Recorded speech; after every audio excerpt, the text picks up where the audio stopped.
Hi, I'm Oscar, and I'm a certified Japanese tea instructor. In this video, I will show you how to make a tasty matcha latte using this tea set from HARIO's matcha collection. For me, matcha is much more than just a trendy and healthy beverage. It is something that I've been enjoying for over 20 years and an essential part of my everyday life. It transcends taste and flavor and offers a window into Japanese tradition and culture. I had my first matcha latte 2 decades ago when I was traveling in Tokyo, and one thing that I've learned is that not all matchas are created equal. So first of all, let's talk about the most important ingredient, namely matcha. Rich in polyphenols and other nutrients, matcha has in the last couple of years gained worldwide fame as a superfood. It contains both caffeine and L-theanine, thereby making us both calm and focused at the same time. As a tea specialist, I would like to give you a few hints when choosing your matcha. First of all, always pay attention to the color. High quality matcha should have a deep green, vivid color to it. This is an indicator that the matcha has been properly shaded before harvest. It makes for a better color, but it also makes for a better taste. So this is not only about looks, it actually gives the tea more umami, and it also gives the tea more sweetness. And this is a good thing when you're drinking matcha, because let's say if you're just whisking matcha and enjoy it as it is, you only have 2 ingredients, which is water and matcha. So you will definitely taste the difference. But even if you're making a matcha latte, you will also notice the difference. And one more good thing about using good matcha is, apart from getting a good color, a nice looking matcha latte, is that it'll taste better and you can use less sugar and less sweeteners. Personally, I prefer not to use any sugar at all and just use good matcha. So first of all, let's make sure for today's matcha latte that we're using this one. Today we're going to be using this matcha tea set from HARIO's matcha collection.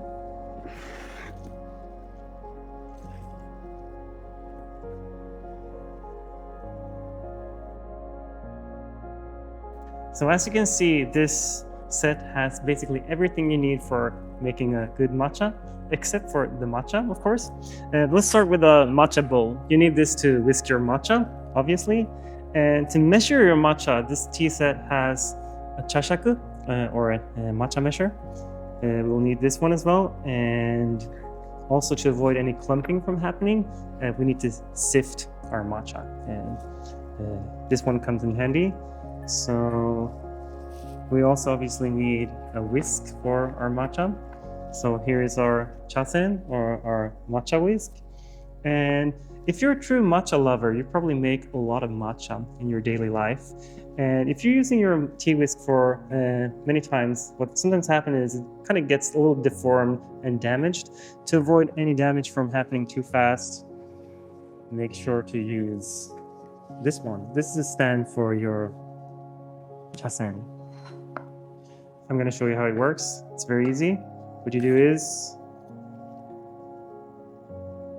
so this is how it works. You put your chasen like this on the stand, and this will keep your chasen in a good shape, hopefully for a long time to come. So the first thing we're going to do is to measure and sift the matcha. I'm going to be using 2 grams today. And the reason that we're sifting the matcha is that we want to avoid any clumping from happening.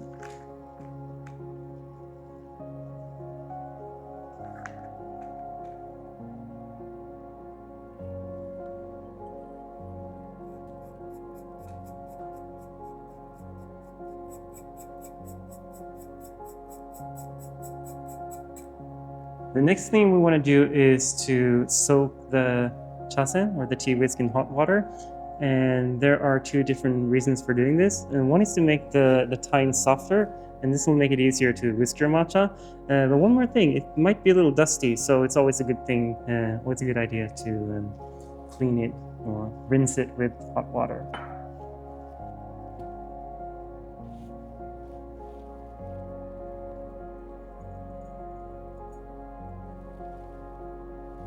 All right, so we're ready, and it's finally time for some action. Our chasen should be ready for whisking, for use. And for 2 grams of matcha, we need about 40 milliliters of water. And finally, time for my favorite part, namely whisking matcha.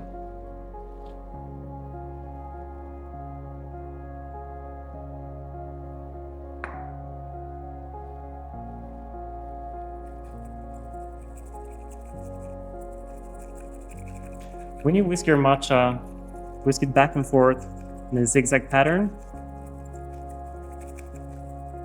Make sure that the matcha is whisked properly into the water. You don't want any clumping. And also, if you get a lot of big bubbles and you want to even them out, you can whisk along the surface to make sure you get a more beautiful looking froth. So I want to make an iced latte. So first of all, I'm going to put some ice in my cup here. And the next thing I'm going to do is I'm going to use this milk foamer just to make the milk a little foamy. I'm using cold milk for this one.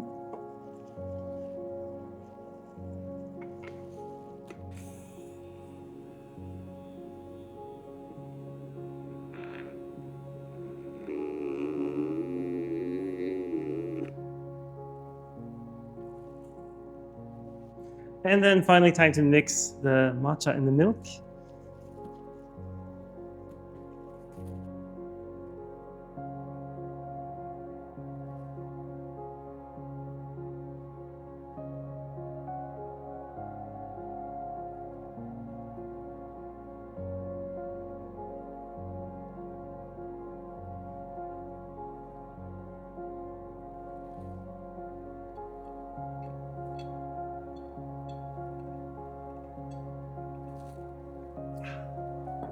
Perfect, just the way I like it. So in this case, I haven't been using any sugar or other sweeteners. So I'm basically relying on the natural sweetness of this high-grade matcha.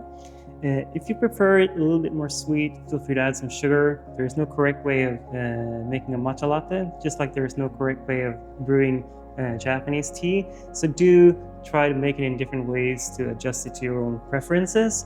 Also, when it comes to milk, dairy works, so does almond milk or soy milk or oat milk or any other type of milk. Actually, what I would recommend is try to use different kinds of milk, also try to use different kinds of matcha. By doing so, you're more likely to end up with your best matcha latte.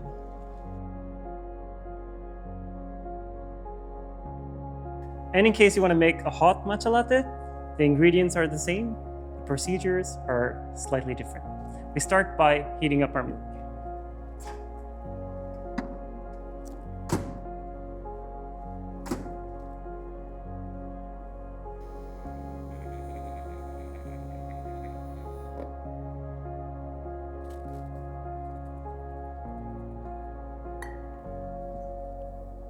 So one difference when you make a hot matcha latte is that typically you start with the matcha first. Then we'll add the milk.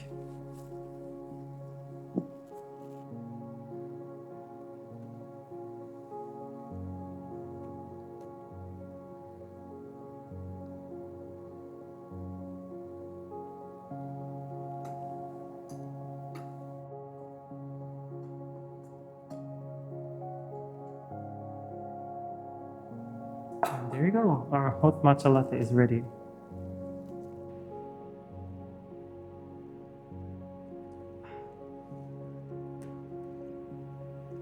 Perfect mix of the matcha aroma and also the natural sweetness, both from the matcha and the milk. As good as can be. So today, for whisking my matcha, I've been using these brand new glass bowls from HARIO. And what I love about these is that you get to see and appreciate the color of your matcha. This is something that we tea specialists pay a lot of attention to, but also something that I think everyone can enjoy. They come in 3 different colors, so you actually get a slightly different shade of your matcha depending on which one you're using. These are available now in the US, and for purchases, you'll find the link in the description. Thanks for watching, and make sure to follow for more coffee and tea content. And also, I hope you enjoy your matcha journey from now on.